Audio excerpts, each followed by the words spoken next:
Market లో invest చేసి మీ డబ్బులు డబుల్ చేసుకోవాలనుకుంటున్నారా? విజయవాడలో జరిగే సుందరరామిరెడ్డి గారి లైవ్ సెమినార్ కి అటెండ్ అవ్వండి. నమస్తే, వెల్కమ్ టు సుమన్ టీవీ. ప్రస్తుతం మనతో పాటు ఉన్నారు స్టూడెంట్ కోచ్ కేవీవి నరసింహారావు గారు. నమస్తే సార్. సార్, ఈరోజు మనం టైం మేనేజ్మెంట్ స్కిల్స్ గురించి మాట్లాడుకుందాం. అంటే సమయాన్ని వృధా చేయకుండా మనం ఉన్న టైంని మనం ఫుల్ఫిల్మెంట్ చేసుకోవాలి, దాన్ని యూజ్ చేసుకోవాలి. అంటే అది స్టూడెంటే కానీ ఎంప్లాయీ కానీ ఎవరికైనా సరే టైం అనేది చాలా ఇంపార్టెంట్ అంటారు. చాలామంది అంటూ ఉంటారు, టైం చాలా విలువైందిరా, పోతే మళ్ళీ రాదురా అంటూ ఉంటారు. సో ఒక్కసారి ఈరోజు మనం టైం మేనేజ్మెంట్ స్కిల్స్ అంటే ఏం చెప్తారు? టైం అనేది అది చాలా విలువైనటువంటి రిసోర్స్ అమ్మ. అది అనంతమైంది, మన దగ్గర ఉన్నది చాలా స్వల్పమైంది, అందరికీ సమానమైంది, ఎవరి ఎడల పక్షపాతం చూపించనిది. అందరికీ 24 గంటలే.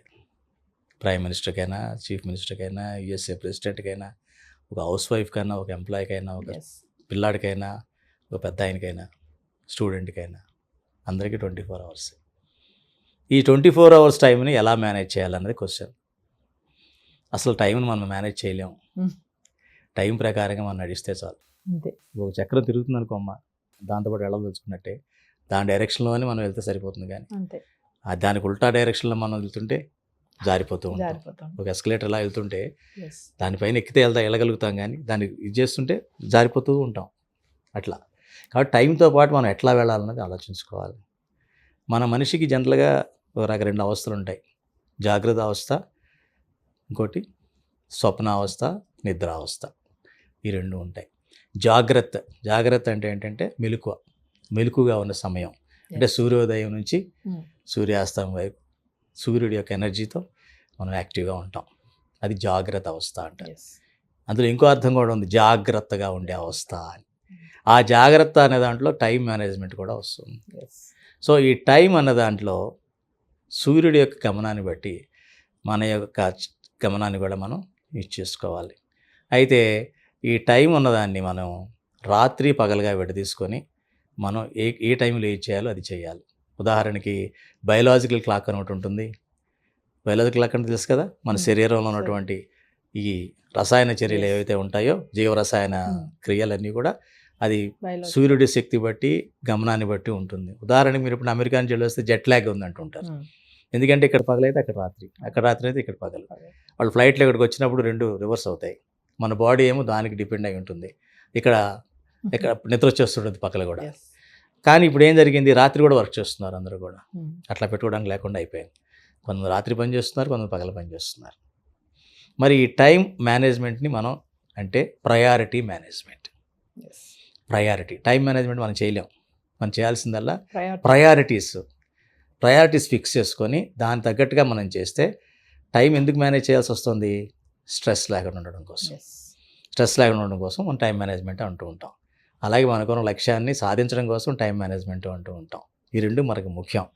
సో నా లక్ష్యాన్ని నేను సాధించాలంటే ఈ సమయంలో ఇది అవ్వాలి, ఇంత చెయ్యాలి, అది చేయగలగాలి అని రెడీగా రాసి పెట్టుకొని ప్రయారిటీస్ పెట్టుకోవాలి. ప్రయారిటీస్ అంటే 4 రకాలుగా విడదీయచ్చు దాన్ని. ఎట్లా అంటే urgent, not urgent, important, not important అని 4 రకాలుగా మన చేసే పనులు కనుక రాసి పెట్టుకుంటే, ఇంపార్టెంట్ అన్న వర్క్ ఏంటంటే అది ఇప్పుడు చేయకపోయినా పర్వాలా, కానీ అసలు చేయకపోతే భవిష్యత్తు దెబ్బతింటుంది. ఏమా నాట్ ఇంపార్టెంట్, అసలు అది ఇప్పటికీ చేయాల్సిన పని లేదు, ఎప్పటికీ అది చేయాల్సిన పని లేదు, అది చేయడం వల్ల నాకు నష్టమే తప్ప లాభం అయితే లేదు. అర్జెంట్ వర్క్ అంటే నేను అక్కడ ఉంటే తప్ప పని అవ్వదు, నా ప్రెజెన్స్ అవసరం అక్కడ, అది urgent work. Not urgent work ఇప్పుడు చేయక్కర్లా, అది తర్వాత చేయొచ్చు ఆ పని, అంత అర్జెంట్ ఏమీ కాదు. ఇది ముందు తెలుసుకోవాలి. అంటే మన డిమాండ్, మనం ఏది ఎక్కువగా ఏ డిమాండ్ ఉంటుంది, పనుల యొక్క డిమాండ్ ఉంటుంది. పని ఒత్తిడి అంటాం చూసారా మనం, ఆ పని ఒత్తిడి ఎక్కువగా ఉంటుంది. ఆ ఒత్తిడి తెచ్చుకోకుండా ఉండాలంటే మన చేతిలో ఉన్న పనులు ఈ రకంగా మనం చేసుకోవాలి. ఉదాహరణకి అర్జెంట్ వర్క్ అంటే ఏంటి, హాస్పిటలైజ్ అయ్యాం, మనం ఉండాల్సింది అక్కడ. నేను డాక్టర్ దగ్గరికి వెళ్తే తప్ప డాక్టర్ నాకు మందు ఇవ్వలేడు, అవునా కదమ్మా. అట్లా కొన్ని అర్జెంట్ వర్క్స్ ఉంటాయి. అలా కాకుండా నాట్ అర్జెంట్, సపోజ్ మన ఇంటర్వ్యూ అవుతుంది, ఫోన్ మోగుతుంది, ఫోన్ అటెండ్ అవ్వాల్సిన అవసరం లేదు, తర్వాత అంతా అయిన తర్వాత అది చూసుకొని ప్రయారిటీ బట్టి అర్జెంట్ అయితే మనం కాల్ చేస్తాం. ఇప్పుడే తీసేసి కాల్ చేయాల్సిన అవసరం లేదు. So it's not urgent. You can attend it later, not now. అలాగే ఇంపార్టెంట్ వర్క్, ఇంపార్టెంట్ ఏంటి, మీకు లైఫ్లో గోల్స్ ఉంటాయి, short term goals, long term goals. Long term goals ఎప్పుడో గోల్ కదా అని ఇప్పుడు చేయడం కూడా కూర్చోవడం కుదరదు.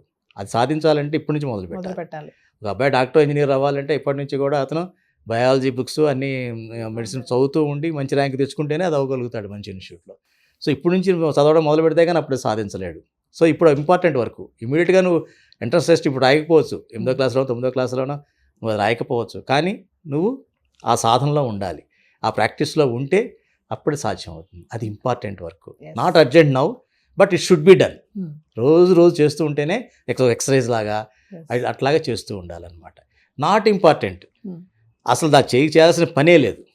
ఉదాహరణకి ఇప్పుడు ఫోన్లు మాట్లాడుతూ ఉంటారు అనవసరమైన వీడియో బ్రౌజ్ చేస్తూ ఉంటారు, అనవసరంగా మాట్లాడుతూ ఉంటారు అందరితో, అనవసరంగా ఎక్కడికో తిరుగుతూ ఉంటారు, ఖాళీగా ఉన్నాను కదా, కిల్లింగ్ టైం, కాలక్షేపం అవ్వట్లేదని.